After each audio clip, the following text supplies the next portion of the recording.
సంబంధించిన పార్టీ అధ్యక్షులు. విశాఖ జిల్లా పెందుర్తి నియోజకవర్గంలో ప్రభుత్వ భూముల ఆక్రమణలను ఏమాత్రం సహించబోమని ఎమ్మెల్యే పంచకర్ల రమేష్ బాబు స్పష్టం చేశారు.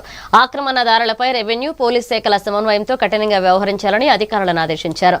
వెంకట సాయినగర్లో ప్రభుత్వ భూముల ఆక్రమణలపై వచ్చిన వార్తల నేపథ్యంలో తహసీల్దార్ను వెంటనే నివేదిక ఇవ్వాలని సూచించిన ఆయన ప్రభుత్వ భూములను కాపాడడంలో ఎలాంటి రాజీ ఉండదని, ఈ విషయంలో పార్టీలు, వ్యక్తులు అనే తేడా ఉండదని పేర్కొన్నారు. వెన్నులో చలి పుట్టే విధంగా మా పోలీసు, మా ఎంఆర్ఓ వ్యవస్థ మారాల్సి ఉంది.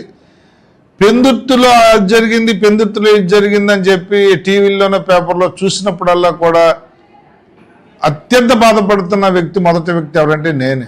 ఎందుకంటే మనం ఇంత కరెక్ట్గా వెళ్ళాలి, ఇంత కరెక్ట్గా చేయాలనుకుంటున్నప్పటికీ కూడా కొన్ని చోట్ల తప్పులు జరుగుతూ ఉన్నాయి. ఇక్కడ పార్టీలు లేవు, కులాలు లేవు, మతాలు లేవు, వర్గాలు లేవు. మీకు ఒకటేనే చెప్తా ఉన్నాను, అది ఇప్పుడే ఎంఆర్ఓ గారితో మాట్లాడతాను, సెలవులో ఉన్నట్టున్నారు. టౌన్ ప్లానింగ్ వాళ్ళతో మాట్లాడతాను. ఏ పార్టీ అయినా ఆక్రమణే. అది మీకు 100 సార్లు చెప్పాను. నేను 5 సంవత్సరాలు కాల పరిమితి పూర్తయ్యే వరకు కూడా ఇక్కడ భూములకు కాపలాదారుడిగానే ఉంటాను తప్ప ఇంకోటి జరగదు. మీరు పార్టీలు అక్కర్లేదు, అసలు పార్టీల పేరు ఆక్రమణ అని చెప్పండి. దాని మీదకు నేను రెవెన్యూ వాళ్ళని, పోలీసులు పంపించే బాధ్యత నాది. వెన్నులో చలి పుట్టే విధంగా మా పోలీసు, మా ఎంఆర్ఓ వ్యవస్థ మారాల్సి ఉంది.